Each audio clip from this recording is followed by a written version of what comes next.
오늘 이 자리에 함께 모인 모든 성도들, 주의 은총 받은 자요, 주님께서 함께 계심을 안다고 고백했습니다. 우리가 시험을 당할 때도 언제나 하나님 함께 계시며 이 믿음 반드시 승리한다는 것을 오늘 찬양으로 또한 고백했습니다.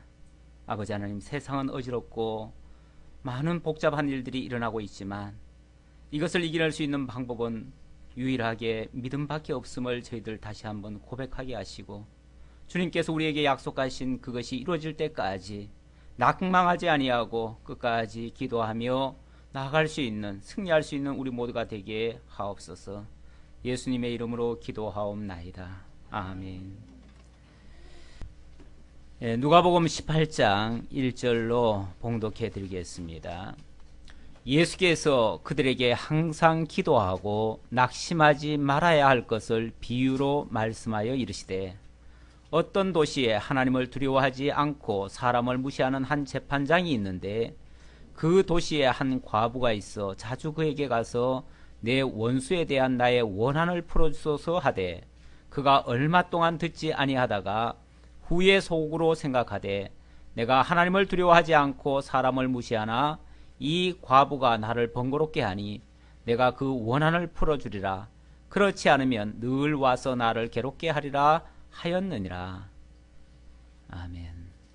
5절까지 봉독해 드렸습니다. 누가복음 17장 18장 지금 우리가 살펴보고 있는데요, 장차 세워질 하나님의 나라에 대해서 교훈하시는 내용이 되겠습니다.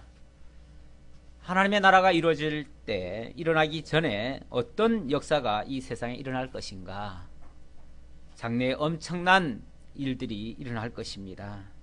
그리고 그것은 어떤 사람에게는 심판에 관한 말씀이 될 것입니다.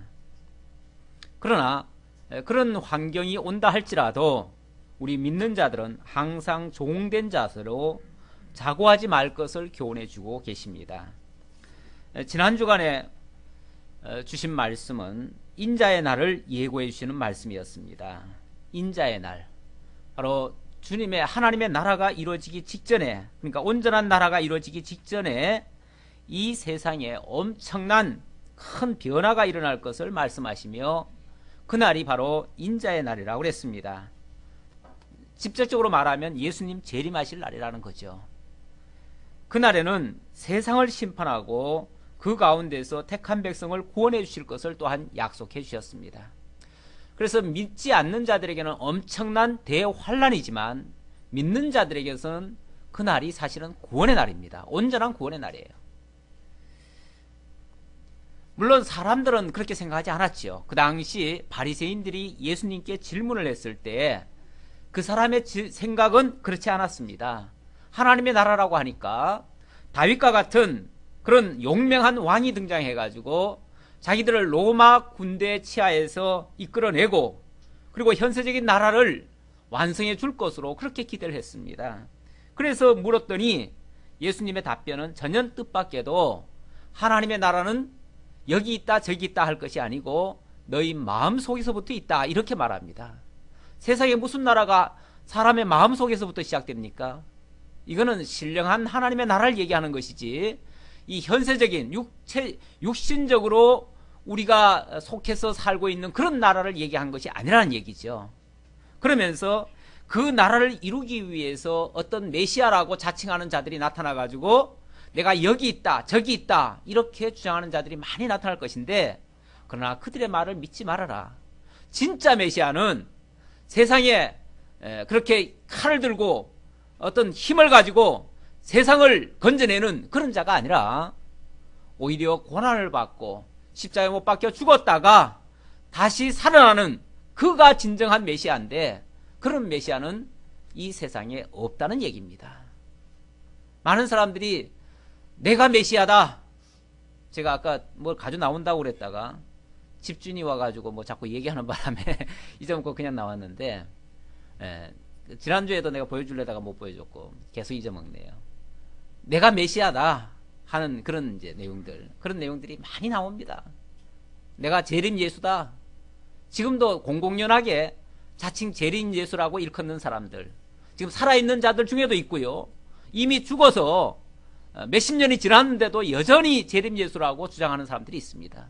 그 사람들은, 그 교회에 다니는 사람들은 한결같이 그 사람이 지금 다시 부활할 것으로 믿고, 그리고 지금 기다리고 있습니다. 그런데 예수님께서는 절대 그런 자들의 말을 믿지 말아라. 물론 그 당시에 하신 말씀인데 절대 믿지 말아라.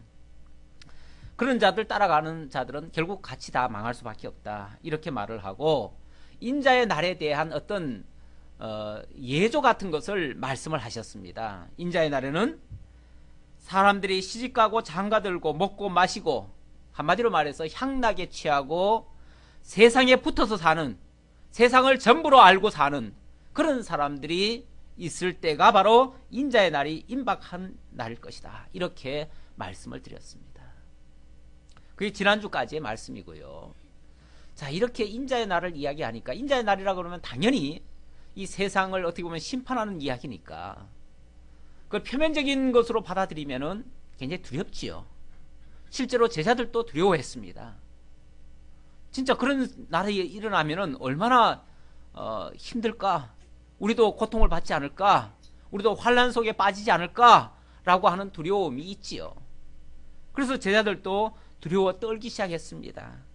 그렇게 두려워 떠는 그러한 제자들에게 18장에서 보니까 예수님께서 말씀을 해주십니다.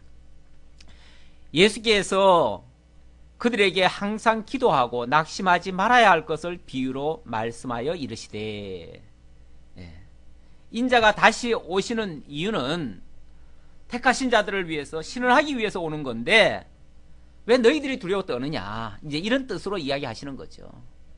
사실은 하나님을 믿는 자라면은 그날이 빨리 와야 돼요. 그날이 오기를 학수고대를 해야 돼요. 그날이 오는 날이 자기들의 구원의 날이에요. 그렇잖아요. 그러니까 그날을 기대하고 바라고 있어야 되는데 오히려 이런 얘기를 해주니까 두려워 떤다 그 말이에요. 두려워 떤다는 것은 그것이 자기 것으로 믿어지질 않는 거죠. 자기가 앞으로 들어가서 살게 될 그런 나라가 이루어진다는 것을 믿지 못하는 거죠. 결국 믿음 없다는 얘기입니다. 사실 성령이 임하기 전에는요, 성령이 제자들에게 임하기 전에는 제자들 역시 믿음이 없었습니다. 그래서 예수님의 말씀을 매우 두려워했고요. 예수님이 인자의 날이 오기 전에 먼저 내가 고난을 받고 십자가에 못 박혀 죽어야 된다, 그리고 3일 만에 살아나야 된다, 이런 얘기를 하니까 왜 죽으려고 그러십니까? 살아야지요. 무슨 소리입니까? 죽으시면 안 됩니다. 절대로 죽을 수 없습니다. 내가 주님과 함께 하겠습니다. 그러면서 마치 자기네들이 예수님을 지켜줄 것처럼, 실제로 베드로는 예수님 지켜준다고 쌍칼을 들고 있었잖아요. 그래가지고 가룟 유다가 그 군대를 데리고 왔을 때 칼 들고 그 상대방 치고 그랬잖아요. 그래가지고 말고의 길을 자르고 그랬잖아요. 그게 마치 예수님을 지켜주는 것처럼, 예수님을 위하는 것처럼, 그건 성경적이 아닙니다. 오히려 성경대로 되려면 애매한 고난을 받아야 되고 억울한 죽음을 당해야 되고, 그리고 고난받은 후에 3일 만에 부활을 하셔야 됩니다. 그걸 이해를 못하는 거죠. 제자들은 이해를 못하니까 당장 눈앞에 고통만 안 받겠다고 그렇게 지금 하고 있는 겁니다. 그런 자들에게 항상 기도하고 낙심하지 말 것을 당부하시려고 이 말씀을 해주시는 겁니다. 그래서 지금 이제 한 비유를 드실 건데, 그 비유는 다른 뜻이 아니에요. 이 한 가부를 봐라. 자기의 억울한 사연을 가지고 매일같이 그렇게 간청을 해가지고 기어코, 원래 그 사람 들어줄 사람이 아닙니다. 그런데도 기어코 들어주지 않더냐. 그런 것처럼 너희가 하나님의 약속을 끝까지 믿고 끝까지 낙심치 아니하고 구하고 있으면 반드시 그 나라가 이루어질 것이다. 그 나라가 바로 너희 나라다. 이렇게 소망을 주시는 말씀이에요. 낙심치 말라는 거예요. 하나님의 나라가 이루어질 때까지 낙심치 말라는 거예요. 그러면서 예를 드는데 비유를 하나 들지요. 2절 이르시되 어떤 도시에 하나님을 두려워하지 않고 사람을 무시하는 한 재판장이 있는데, 이 표현을 한 이유는요, 하나님도 무시하고 사람도 아주, 그러니까 하나님 두려워하지 않고 사람 무시하는 재판장이라 그러면은 이런 사람이 뭘 들어주겠어요? 아무것도 안 들어주죠. 아무것도 안 들어줄 그런 사람도 간청을 하니까 들어주더라는 거죠. 하물며 하나님의 택한 백성들이 약속한 것을 붙잡고 기도를 하는데 안 들어주겠느냐? 그걸 지금 빗대서 얘기하느라고 하는 거예요. 우리 보고 기도를 무슨 떼쓰라고 하는 얘기가 아니에요. 많은 사람들이 이 본문을 가지고 봐라, 이렇게 과부가 열심히 안 될 일도 때를 쓰면서 기도하니까 되지 않더냐. 우리도 기도하려면은 목표를 정해놓고 이루어질 때까지 끊임없이 구하고 청하면 반드시 이루어질 것이다. 그런 근거로, 기도의 근거로 이 말씀을 제시하는 경우가 있는데, 본문의 의도는 전혀 그거와는 상관없습니다. 어떤 기도의 자세를 가르치려는 게 아니에요. 제자들 보고 하나님의 약속은 반드시 이루어질 거니까 아무리 현실적으로 어렵고 불가능해 보여도 낙심치 말고 끝까지 그것을 구하라. 그러면 그 나라는 반드시 이루어질 것이다. 그래서 핵심이 뭔가를 놓치지 마셔야 돼요. 기도하라고 그런다고 해가지고, 원한이라고 그런다고 해가지고 무슨 내 개인 사사로운 원한 얘기하는 것이 아니에요. 내 개인 사사로운 욕심을 구하라는 얘기가 아니에요. 여기 원한은 하나님이 약속하신 것을 마치 원한을 품고 구하듯이 그렇게 간절히 구하라는 그런 뜻이에요. 자, 내용을 보도록 하겠습니다. 그 도시에 한 과부가 있어 자주 그에게 가서 내 원수에 대한 나의 원한을 풀어주소서 하되, 그가 얼마 동안 듣지 아니하다가 후에 속으로 생각하되 내가 하나님을 두려워하지 않고 사람을 무시하나 이 과부가 나를 번거롭게 하니 내가 그 원한을 풀어주리라. 그렇지 않으면 늘 와서 나를 괴롭게 하리라 하였느니라.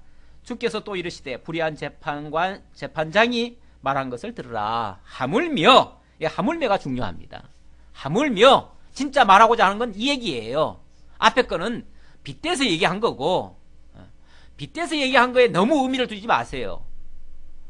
빗대서 얘기한 거는 이걸 본론을 강조하기 위한, 본론을 더 돋보이게 하기 위한 이야기예요.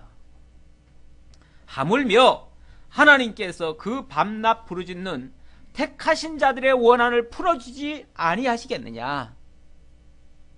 택하신 자들의 밤낮 구하는 그 기도, 그 원한, 그거를 하나님이 풀어주지 않겠느냐. 그럼 택한 자들이 밤낮으로 구하는 기도가 뭡니까? 원한이 뭐 있어요? 여러분들은 무슨 원한이 있어요?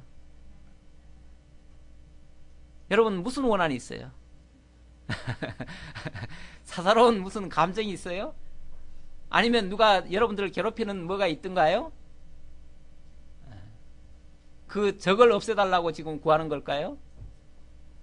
하기야 우리를 이 죄악 세상에서 끊임없이 우리를 악의 구렁텅이로 끌고 가려는 존재가 있지요. 그 사단의 권세를 멸해 주시기를 바라고, 그러죠? 그게 어쩌면 원한이면 원한이죠. 우리가 생각하는 원한일 수 있어요.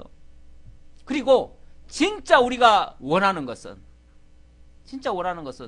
쉽게 말하면 이 사단의 권세 아래에 있는 죄악된 세상은 사실은 끝나고 심판을 받고, 그리고 영원한 하나님의 나라, 영원히 변치 아니하는 하나님의 나라, 이것이 이루어져야지요. 그러니까 사단의 권세가 진멸이 되고 영원한 하나님의 나라가 이루어져야 돼요. 그렇죠? 하나는 없어져야 되고 하나는 세워져야 돼요. 그러려면 유일한 방법이 뭐예요? 어떻게 해야 사단의 권세를 멸할 수 있어요? 우리가 때려잡으면 되나요? 우리가 사단아 물러가라 하면 되나요? 우리가 무슨 수로 사단을 내쫓습니까? 우리가 무슨 노력해가지고 사단을 제거할 수 있겠습니까? 우리가 세상 유토피아를 건설할 수 있나요? 수많은 사람들이 해봤지만 지금까지 그렇게 노력을 했음에도 세상은 점점 더 악하게 발전했지 선하게 발전된 게 없습니다. 그렇다면 결국 사단의 권세가 점점 더 흉악해지고 더 확장이 되어져 갔는데, 이 사단의 권세를 제거할 방법은 주님께서 다시 오시는 방법밖에 없습니다. 주님 재림하셔야 됩니다. 주님 반드시 오신다고 했습니다. 주님 오시는 것을 우리가 가장 원하는 겁니다.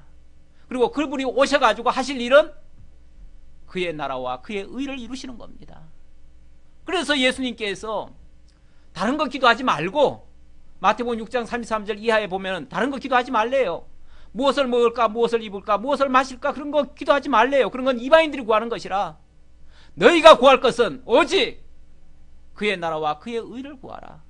그게 주님께서 가르쳐주신 주기도문입니다. 소위 말해서 주님께서 우리에게 너희는 이렇게 기도하라 하고서 하늘에 계신 우리 아버지여 이렇게 하면서 결국 하나님의 나라와 그의 의가 이루어지기를 구하라고 그랬습니다. 그게 우리 성도들에게 있어서 가장 필요한 것이고 절실한 것입니다.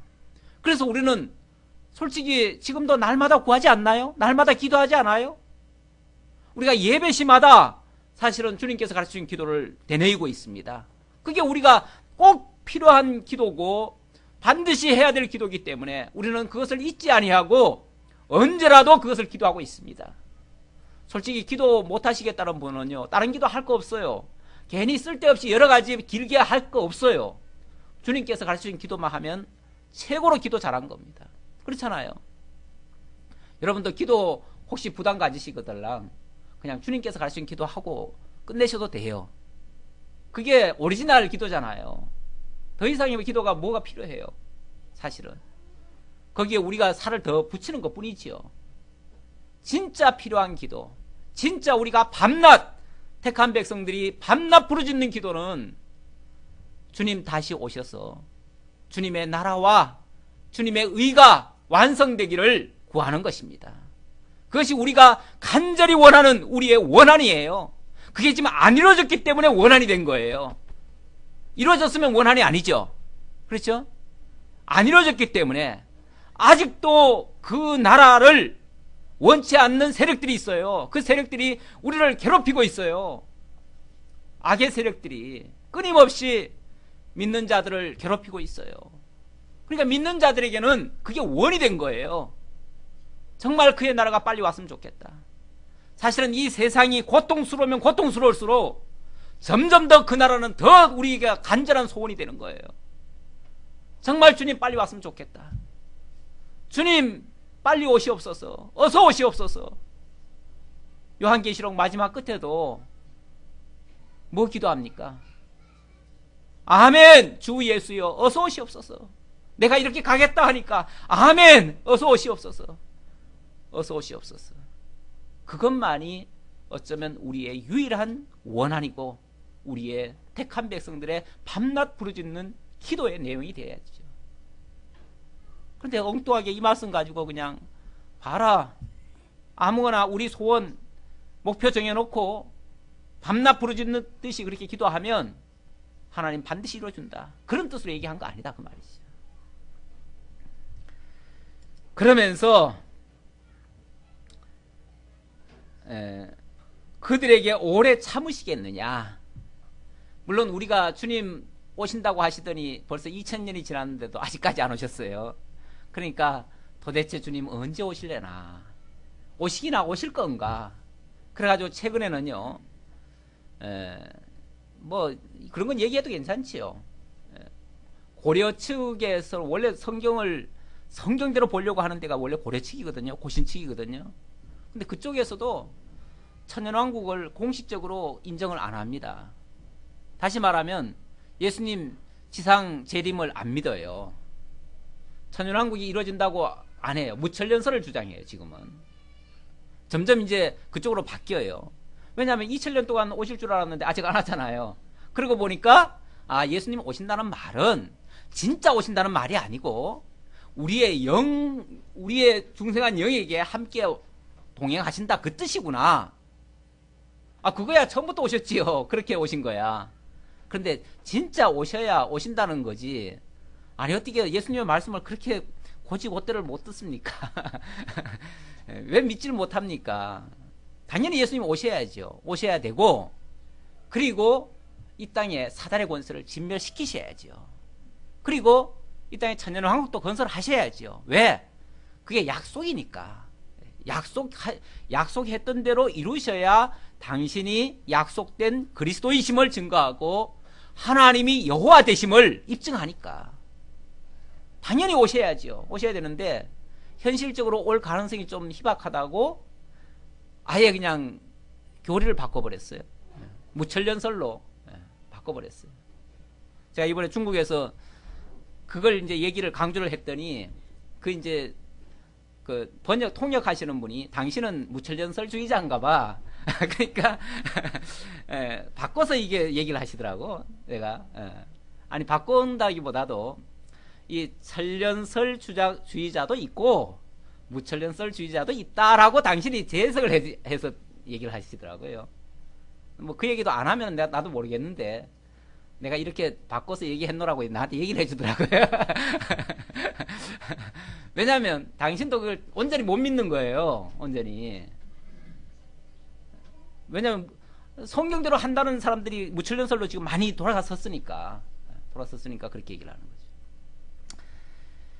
예, 8절 보세요. 내가 너희에게 이르노니 속히 그 원한을 풀어주시리라. 그 말은 주님 반드시 올 거다 그 말이에요. 반드시 올 거고 하나님의 나라 이룰 것이다. 그러나 인자가 올 때에 세상에서 믿음을 보겠느냐 하시니라. 이 말은 뭐죠?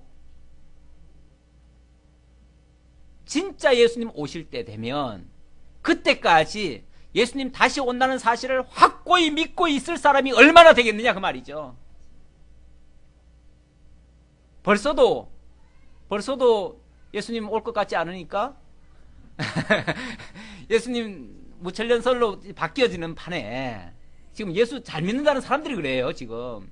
아니 뭐 자유주의 쪽에서 그렇게 얘기를 하면 그건 당연하다고 난 여기고 그냥 나도 언급도 안 하겠어요. 그런데 아주 보수라고 하고 성경대로 믿는다고 하시는 분들이 지금 무천년설로 돌아가고 있어요. 그러니 진짜 성경 그대로 액면 그대로 정말 하나님이 약속하신 그대로 예수님 다시 오시고 이 땅에 하나님의 나라를 건설하실 것이라고 그렇게 믿는 사람들이 얼마나 되겠느냐 그때까지. 아마 점점 가면 갈수록 천년설주의자들은 점점 줄어들고 무천년설주의자들로 점점 바뀔 것입니다. 아마 추세가 지금 그렇게 되는 것 같아요. 왜? 현실성이 없어 보인다는 거죠. 예수님 구름 타고 오신다고 하니까 그게 말이 되냐. 구름 타고 옛날 이야기는 그렇게 될 수 있지만 이 과학시대에 예수님 구름 타고 오신다는 말이 있을 수 있겠느냐. 그게 말이 되는 얘기냐. 과학적으로 설명을 하려니까 말이 안 되는 것 같지요. 예수님 구름 타고 올라가셨잖아요. 내가 올라간 그 모습 그대로 너희들에게 내려오겠다 했는데 그걸 못 믿겠다는 거죠. 그리고 동시에 인류의 모든 인류가 동시에 보겠다 했는데 어떻게 그게 과학적으로 가능하냐. 여기가 낮이면 저쪽 미국은 밤이고 동시에 어떻게 같이 볼 수 있다는 얘기냐. 그게 과학적으로 합리적으로 맞는 이야기냐. 그래서 이제 자꾸만 그 사상이 바뀌는 거죠. 무천년설로 바뀌면요 결국 예수님 오신다는 자체가 없어지는 겁니다. 없어지는 것이고, 그러면 사단이 진멸되고 하나님의 나라가 세워진다는 자체가 거짓이 되고, 그냥 이 땅에 이렇게 이 땅을 평화롭게 만들어가는 것이 결국은 하나님의 나라라고 이야기할 수밖에 없습니다. 그럼 뭐 크게 구할 것도 없지요. 뭐 그렇잖아요. 우리가 열심히 하면 되는 거죠. 예. 그러나 주님의 말씀은 내가 오래 참겠느냐 그 말이죠. 반드시 너희들의 소원을, 너희들의 원한을 풀어주겠다. 내가 속히 와서 반드시 풀어주겠다 라고 약속을 해주셨습니다. 9절로부터는 백성들에게 교훈하는 내용입니다. 지금까지는 지금 인자의 날이나 뭐 하나님의 나라의 교훈을 제자들에게 지금 했어요. 주로 주된 대상이 제자들이었는데 이번에는 백성들에게 교훈하시는 내용이 되겠습니다. 어떻게 보면 차원은 뭐 차원이 더 높다고 낮다 말하기는 좀 그렇지만 어쨌든 대상이 백성이다 보니까 좀 더 뭐라고 할까요? 좀 더 현실적 있게 그렇게 말할 수 있습니다. 제자들에게 말하는 것은 아무래도 좀 차원이 높지요. 근데 여기서는 좀 직접적인 이야기들이 많이 있습니다. 그래서 9절로부터 18장 9절로부터 21장까지 백성들에게 교훈을 하는데 여기서는 하나님 나라에 대한 구체적인 진리를 계시해 주는 내용이고요. 여기서도 물론 내용은 천국의 백성이 누구고 그 백성들은 어떤 권세를 가지고 있고 그리고 그 천국이 임할 그 징조는 어떻게 나타날 것인가, 사실 제자들에게 얘기했던 것과 어쩌면 중복이 돼요. 중복이 되는데 좀 더 보충 설명이라고 이해하셔도 되겠습니다. 먼저 천국 백성에 대한 교훈을 9절로부터 19장 27절까지 합니다. 자, 이제 하나님의 나라가 이루어질 것이다 라고 했습니다. 하나님의 나라가 완성되어진다면 누가 그 나라의 백성이 될 것인가? 모든 사람들이 거기에 대한 관심을 갖고 있습니다. 사람들은 아마 그렇게 생각할 겁니다. 이 땅에서 권세를 가지고 있거나 아니면 종교적으로 매우 높은 자리에 있는 사람들이 당연히 그 나라에 가서도 높은 자리를 차지하게 될 것이다. 그 나라의 백성이 될 것이고, 이렇게 생각하기가 쉽습니다. 그렇죠? 근데 예수님의 말씀은 전혀 뜻밖입니다. 우리들 상식을 완전히 파괴하는, 너희들이 알고 있는 그런 식의 사람들은 오히려 하나님의 나라에 합당치 않다. 오히려 너희들이 멸시하고 천대했던, 보잘것없이 여겼던 그런 자들이 하나님 나라의 백성이 될 것이다. 전혀 뜻밖의 말씀을 하십니다. 뭐 이거는 사실인지 아닌지는 모르지만 전에 그 현신의 권사라는 분이 아시죠? 현신의 권사라는 분이 한번 죽었다가 살아났는데 천국에 갔다 왔대요. 네. 갔더니 거기 목사들이 없더래요.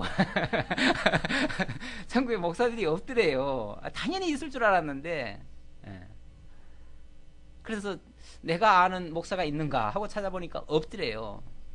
근데 그 당시에 조영기 목사님은 있긴 있는데 뭘 쓰고 있다든가 개털모자를 쓰고 있더래요. 그러니까 어떻게 보면 굉장히 꼭 거지 모습으로 있더라는 거죠. 형편없이 이제 겨우 천국에 들어온 모습이 보이더라는 거죠. 그분이 잘 아는 그 당시 이철석 목사님은 없더래요.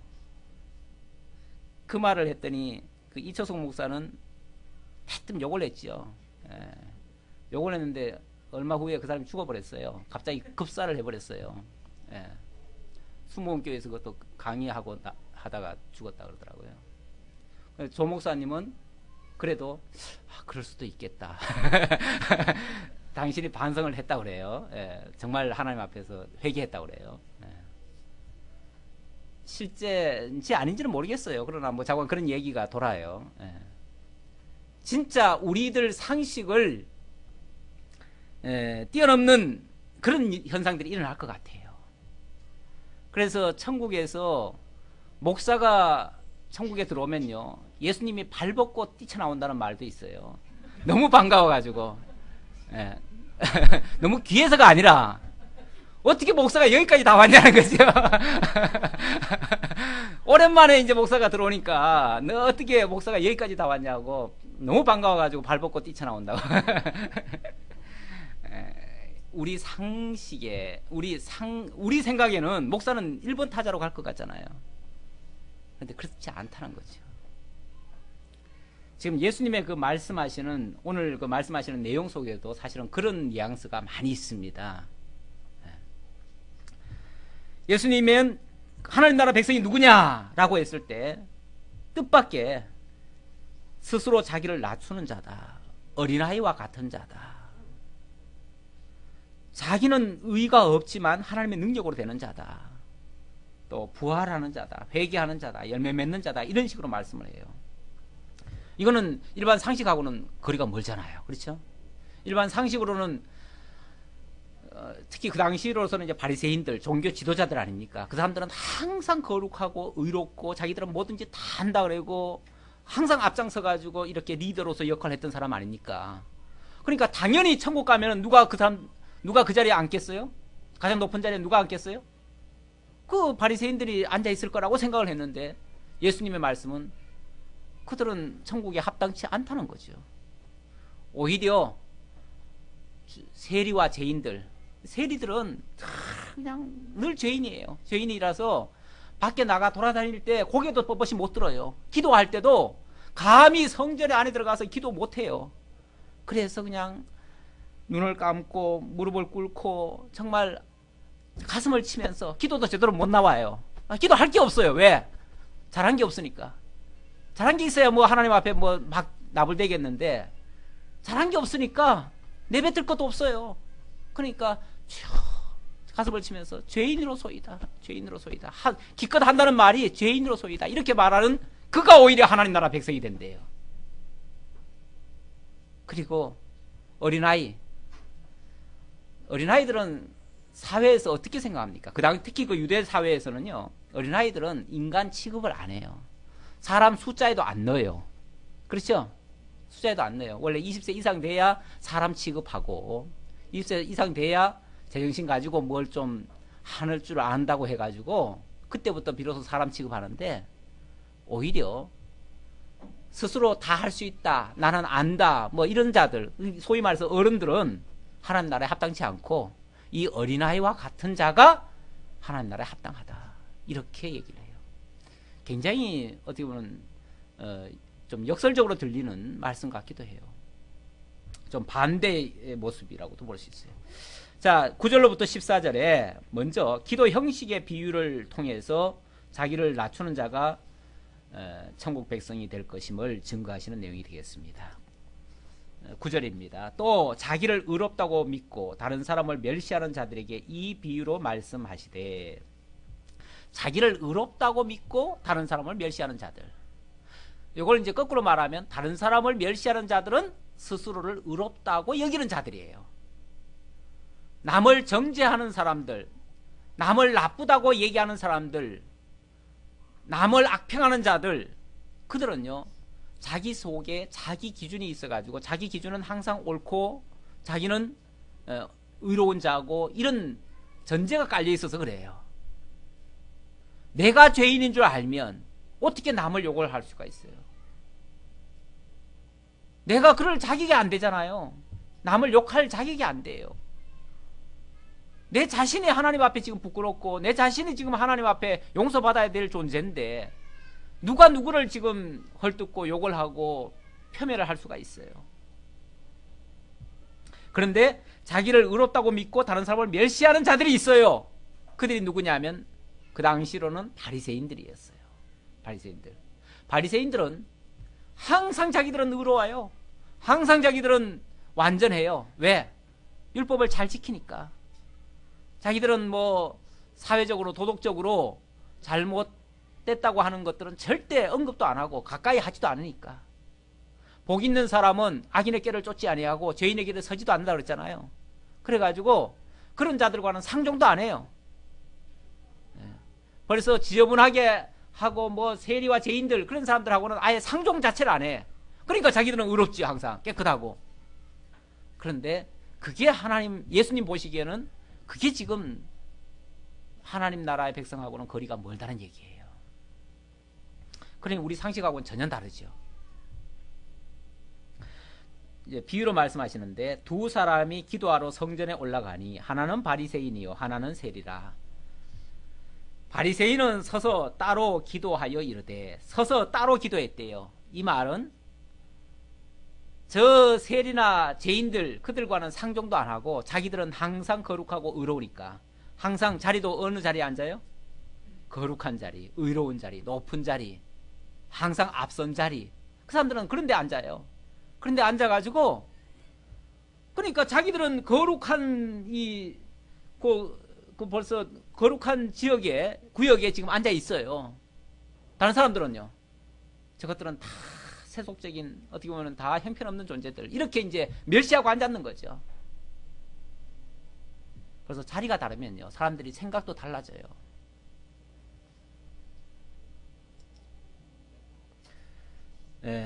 따로 서서 기도하여 이르되 하나님이여. 자, 기도의 내용도 보세요. 기도의 내용도 얼마나 정말 참 가정스러운가. 하나님, 우리 시각에서 볼 때 그렇고, 그 사람들이야 당연한 거죠. 하나님이여, 나는 다른 사람들 곧 토색, 불의, 가름을 하는 자들과 같이 아니하고 이 세리와도 같이 아니함을 감사하나이다.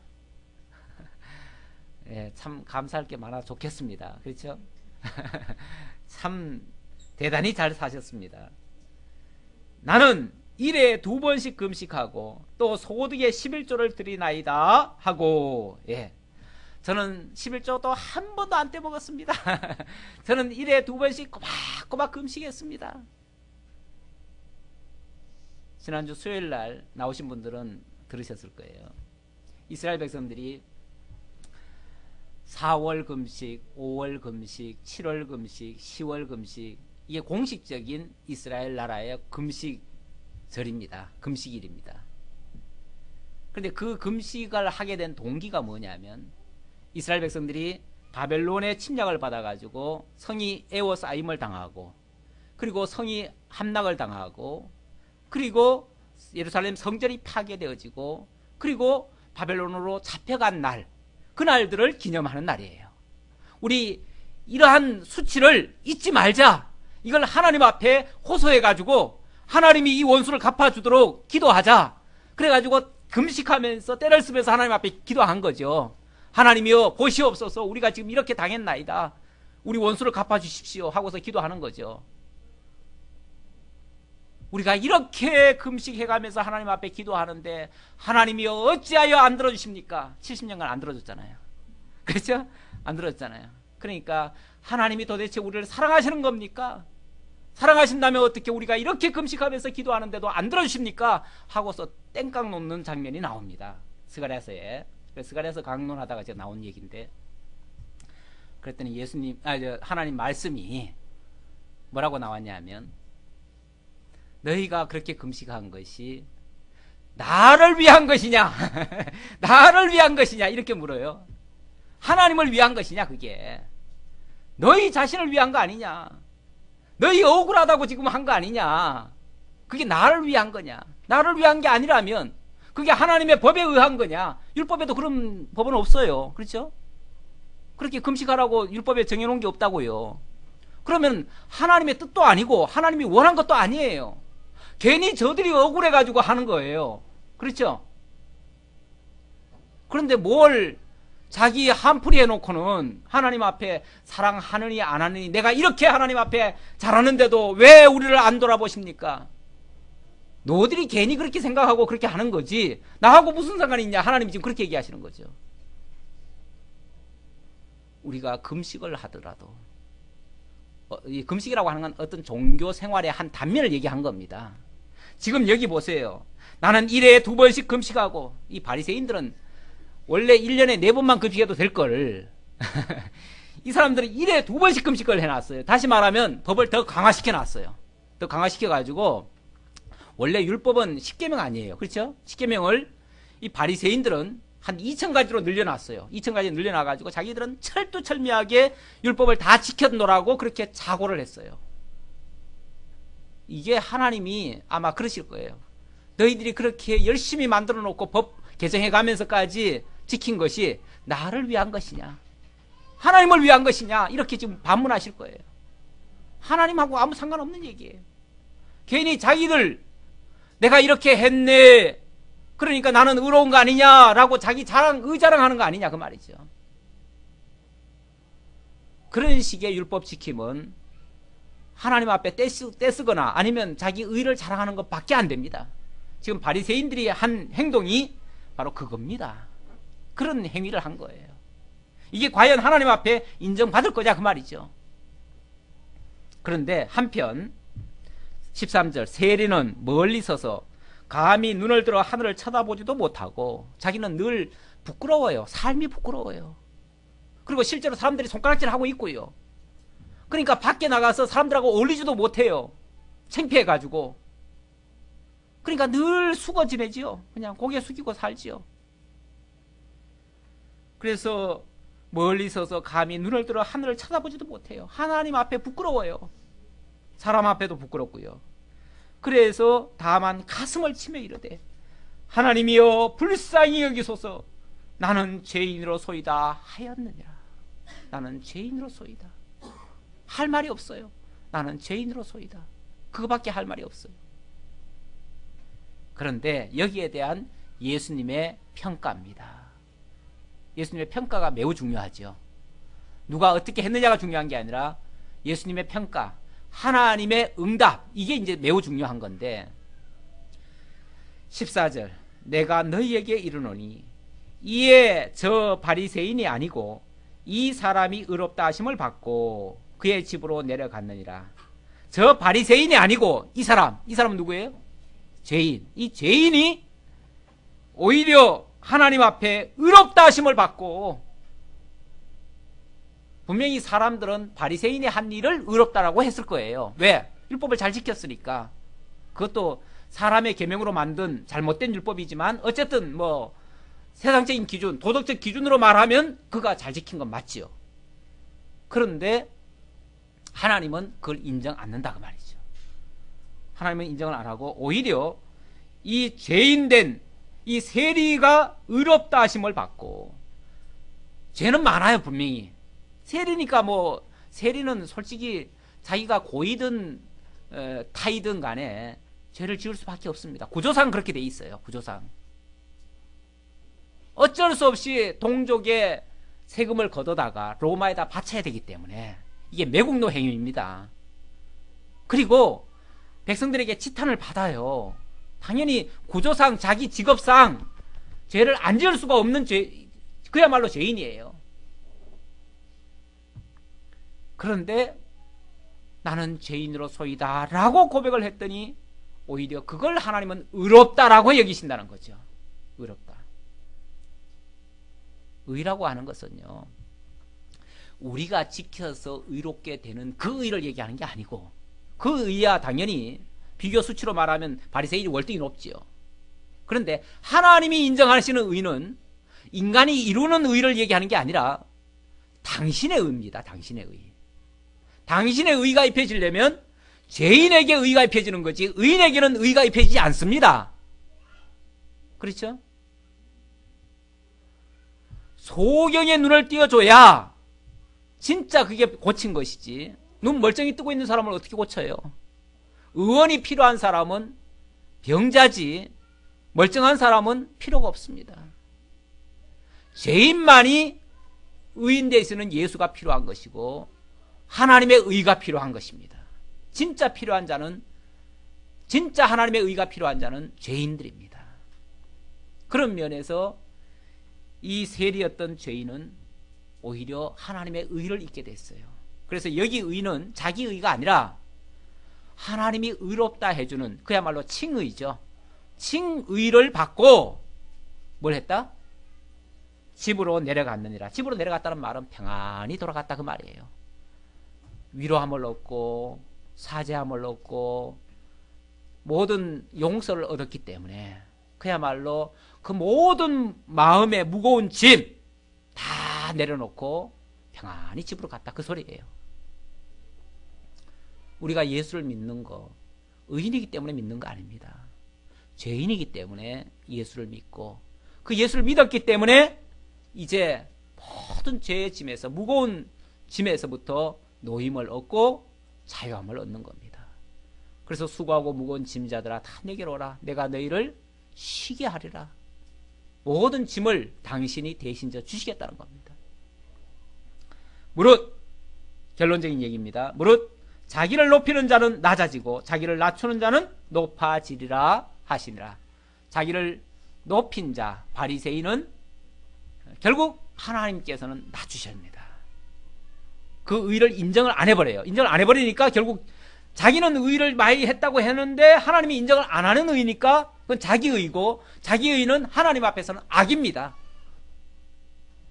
이건 뭐 왜 하나님이 그렇게 규정하냐고 해도 할 말 없어요. 그건 하나님의 절대 의지니까, 하나님의 기준에 의해서. 왜냐하면 진짜 의로운 자는 하나님밖에 없잖아요. 우리가 상대적 의는 있을 수 있지만 그거는 절대적이지 않습니다. 그렇기 때문에 우리가 뭘 좀 지켰다고 해가지고 의롭다고 말하는 것은 하나님이 인정하기 전까지는 절대 불가능한 얘기입니다. 오늘 여기까지 하도록 하죠. 기도하겠습니다.